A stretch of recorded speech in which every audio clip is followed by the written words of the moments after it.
When my son told me I was not welcome at his place for Christmas, I forced a smile, climbed into my truck, and made a single phone call. By the new year, I would settle their mortgage payments, but that was just the opening move in my strategy. Justice needed to be served, and their arrogance demanded a reckoning. You won't believe what I did next. I sank into the plush leather of Ryan's sofa, the one I would help him afford. I could whip up my famous roast in this year. I said, picturing the harvested dish my late wife Elena used to rave about. She would say it outdid her grandma's recipe. Remember, the words lingered in the air, mingling with the scent of lingerings over pitched over lavender candles. Leon shifted uncomfortably beside me, his wedding band glinting under the glow of their towering 10 feet Christmas tree. His postures stiffened like he was stealing himself. Dad, I am sorry, but you can't come here for Christmas, he said. The word landed like a punch to the gut. I blanket, certain I would misheard. What do you mean? Why not? Ryan avoided my gaze, staring at the sleek glass coffee table I would help them by when Lauren decided their old one was not elegant enough. Lauren's parents are coming and they would rather you not be here, he mumbled. My hands turned icy. They would rather. I echoed. This is just simple this way. Dad, you know how her family is about their traditions? His voice shrunk with every word, as if he were folding in on it on himself. I scanned the living room. The velvet drapes I would found when Lauren wanted more privacy. The polished wake floors from the equity loan I took out. The intricate crown molding that had drained my savings. This house was a monument to my sacrifice built brick by brick with my love for my son. Their traditions, I repeated my voice slow and deliberate. And what are those, Ryan? He flinched. Bad. Don't make this harder than it needs to be. Through the kitchen doorway, I spotted Lauren's shiny new stand mixer, a $1,800 model she had to have for her short-lived baking operation. Used maybe once since September, so where am I supposed to go for Christmas? I asked quieter than I meant. Ryan's face crumbled. Maybe Aunt Carlos, or we could do something the weekend after. The weekend after, like Christmas, was just another errand to rescheduled. I stood, my joints arching from years of carrying this burden alone. I seated. Hold on, but I was already heading for the door. Past the family photos where my presence faded with each frame. Past the closet stuffed with Lawrence designer coats. My hand gripped the cool door knob. Son, I said, not turning back. Tell Lawrence for Merry Christmas. The December chill stung my face as I stepped outside. Behind me, Ryan called my name once, then the door clicked shut. Final episode, I sat in my truck, engine off, starting at the festive lights twinkling in windows I would never be embedded into. My phone buzzed, probably Ryan trying to smooth things over with hollow apologies. I ignored it. Instead, I started the engine and drove into the night away from the house I paid for but I would never call home. The heater hummed as I would through the familiar streets of Spokane, South Hill. Every corner had memories of the man I used to be, the one who thought family was everything, who would give his last dream to see his son happy. That man was Nate. At the light on 29th in green, I watched a young head dad load gifts into the minivan. His kid's face pressed against the window, their excitement frogging the glass. They used to be Ryan and me before Lauren, before I came walking checkbook with the Pasque fillings. The numbers started spinning in my head like a busted slot machine's $2,500 a month for 6 years. I would stop crunching the total last spring when it got too painful. $1,800 more than Elena and I had saved for our entertainment retirement. Gone, proof. I granted the engine as the light turned green. The trucks were matching my mood. Fifth Street. That's where I would refinance my house. Elena's in mind to cover their down payment. The loan officers had given me a look I didn't understand. Then, Mr. Burgess, are you sure this is a big risk of for someone else's dream? Someone else's dream, not my son's future, not my family's stability. Someone else's dream. Lincoln Street, the bank where I would taken a second mortgage when Ryan got laid off 3 years back. Just temporary. Dad, he would say. Lauren had noted her $600 handbag dangling from her arm, silently calculating how much my loyalty was owed. Spoiler, nothing. I pulled into my driveway. The concrete cracked from years of neglect because every spare dollar went to their servant fairy tale.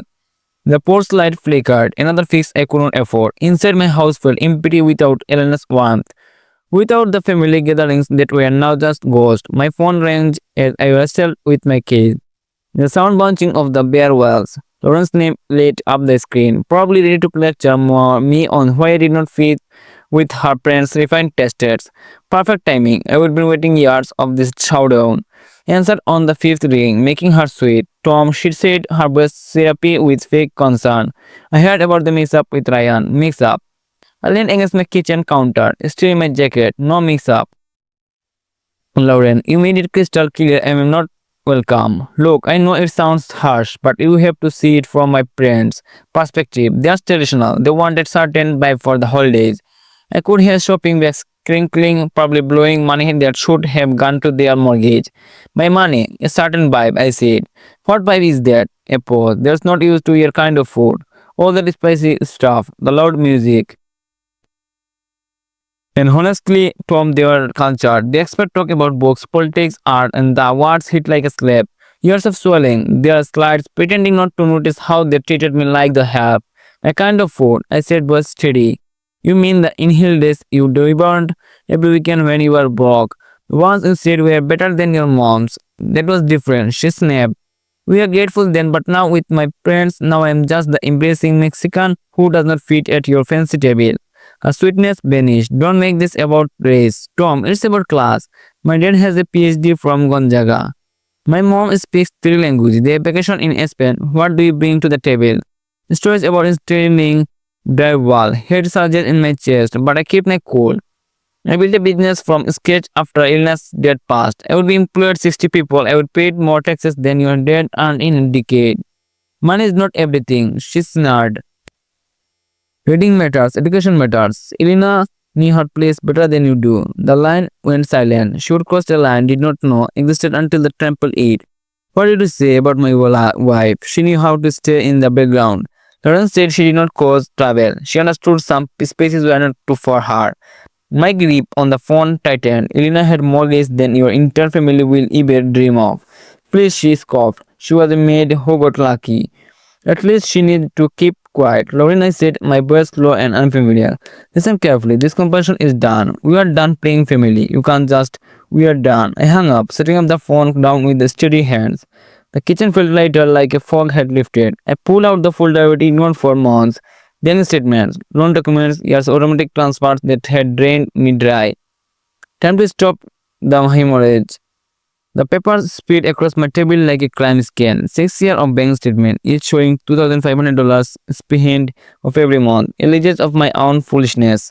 First year $30,000, second year $30,000 more. By year 3, I stopped buying new shoes. Year 4, I was clipping coupons for groceries. This year I would be eating can show up to scrape by $1,800 total, not counting the $50,000 down payment, the utility bills I would cover, or the new deck loader needed for entertaining. I started at the numbers until they blurred. Finance, life insurance, our retirement fund, the next age for grandkids I would never meet. Gone. I grabbed my phone and called my bank. The automated menu for English or Spanish. How inclusive customer service, I said. This is Sarah. How can I assist you, Mr. Bugs? I need to stop an automatic transfer. I gave her the account details, hearing her keyboard click. No judgment, just efficiency. I see the transfer. $2,500 monthly to Chase Bank. Account ending in 8192. How long has this been active? 6 years. I said the word sore, and you want it stopped immediately. I glanced around my outdated kitchen, the peeling paint, the drafty windows I could not fix because I would been bankrolling their dream home. Immediately, I said, done. Anything else? No, I said the word feeling like freedom. That's all. I hung up and sat in the quiet. Outside spoken Christmas lights glowed in windows where families gathered without string attached. For the first time in years, my budget would balanced. I could fix my porch light, buy real food, maybe even take a trip. I gathered the bank statements and loan papers, walked to my fireplace, and lit a match. 6 years of sacrifice burned to ash, and the warmth spreading across my face. My phone is buzzed, probably ran off Lauren. Beginning for money or apologies. I ignored it, poured a glass of bourbon, and you would be saved for a moment that never came and twisted the empty room. Merry Christmas to me. I said in mid-ear. The next morning, I slipped coffee. Savoring the extra $2 I would spend a premium blend. No more automatic withdrawals looming. My phone rang at 10:30 sharp. Lauren Tom, I need you to pick up my parents from Spokane Airport. Their flight from Seattle lands at 1 p.m. I sat down my mug watching the steam rise. Lauren, did you forget our talk yesterday? Whatever that was, we need to practical and my parents need a ride and we would be got the time. The nerve, after banning me from Christmas, she expected me to play Chuff War. What airline? I asked Westcom. Delta Flight 322. Baggage climb 2. And from they expect someone who can handle their bags properly. Don't impress us. I heard the tripping harness. Probably on the Marble Island and I would wait for. Of course. I said I will handle it. Good. And we have something nice like that grey shirt from Wayne's promotion partly. She hung up with a thank you and leaned back, glancing at the clock. 10:35. Plenty of time. I poured another coffee, grabbed the newspaper and started the crossword. At a cross. In iteration 10 letters, I would figure it out eventually by 1:15. I was in 15. He cleaner with a mug of chamomile and the Sunday paper. The crossword was done. Retribution was concupence. My phone buzzed. Lauren, I let it ring. The winter sun warmed my living room, a space I neglected while running their errands. At 1:45, another buzz, a text preview. Tom, where are you? My parents are flipped the phone over and read about Minnie's latest loss. By 3, my phone had buzzed 8 times. I'd finished the paper, organized my toolbox, and started a grocery list. Imagine what you could do when you weren't someone's errand boy. At 3:30, another call. An unknown number, probably her parents using stranger's phone. I ignored it. Outside, kids were building a snowman. The ladder carrying through the crisp air. Normal families no one standard at airports by 4. My phone was honest next of notifications. I turned it off, unplugged my landline, and made a turkey sandwich with real mayo. Not the cheap stuffs I would been buying. The bread toasted golden, the lettuce crisp, somewhere across town.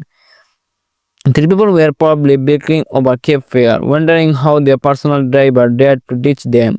My sandwich tasted better for it. By 5 p.m., I was picking a movie when someone started hammering my door. The kind of pounding that seemed age. I sat down my tea and walked over, knowing I would find. Through the peephole, I saw 3 figures on my force. Bursting with anger, I opened the door and Richard burst a storm in face crimson.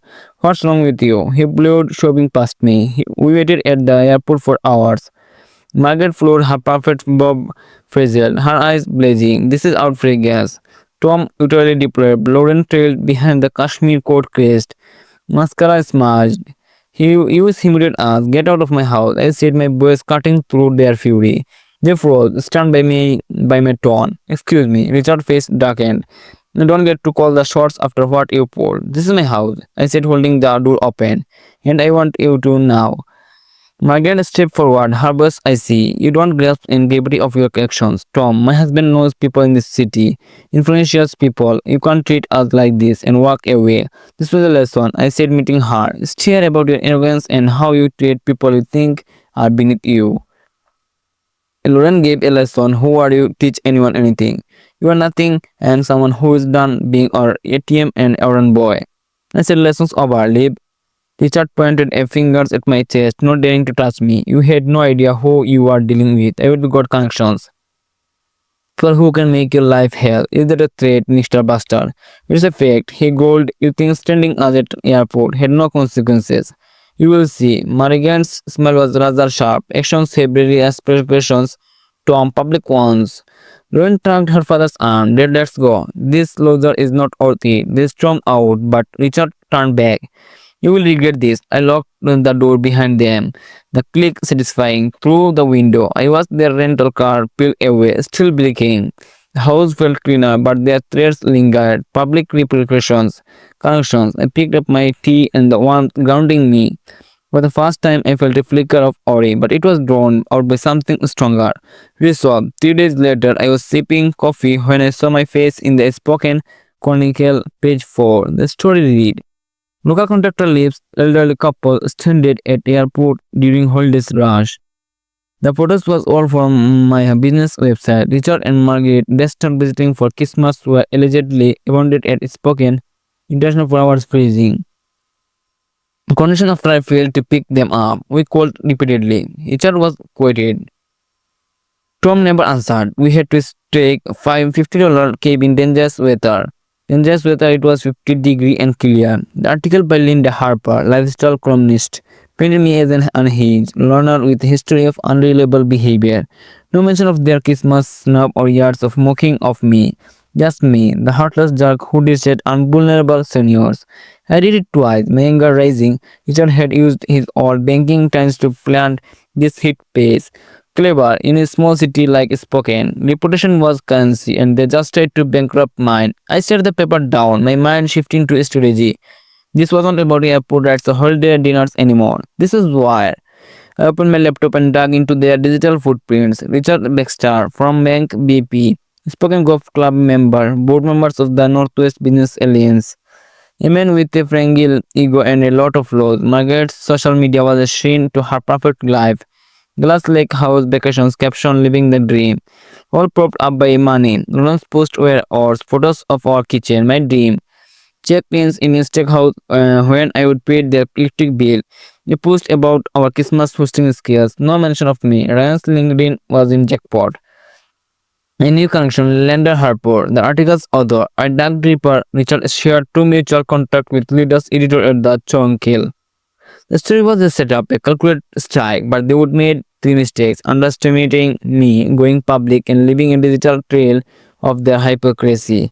I started a new document listening every cent I would given them. $50,000 down payment, $180,000 in mortgage payments, $15,000 for their kitchen upgrade, nearly $2,500 December 18, 70 until Christmas, 70 to make them regret crossing me. For 3 days, I lived in a new reality, not Tom Vargas, the pushover, but Tom Vargas, the technician who built a business from the ground up. My laptop was my war room. I mapped their weakness, their connections, their lies. They wanted to play dirty. I showed them what a real player could do. On December 21st, I emailed Linda Harper and her editor attaching my financial records in a polite letter. I read you recent the article about me. For balance, here's the full story. 6 years of supporting my son's family, including $2,500 in direct payments for their home and lifestyle. I stopped after they blamed me for Christmas for not reflecting their classy vibe. I would be happy to discuss further. ICCD, the Chronicles publisher and loyal TV station investigate team. On December 23rd, Linda called her tone nervous. Mr. Vargas, we are considering a follow-up. Can you verify these figures? I sent more receipt. Our Christmas EB. The Chronicle ran a news story. Local men's generosity repaid with explanation. My records were found and sent alongside quotes from former employee about my integrity. Richard and Margaret's victim native was shaded. Long social media went silent. Then called. Voice shaky. Dead. Can we talk? I let it go to voicemail. Christmas morning, I cooked my roast, the one Elena loved, and ate alone. The house warm with memories of her. My phone was quiet. The force light was fixed. The fridge stocked with good food. Outside snow fell softly, and for the first time in years, I felt whole. They would wanted a war.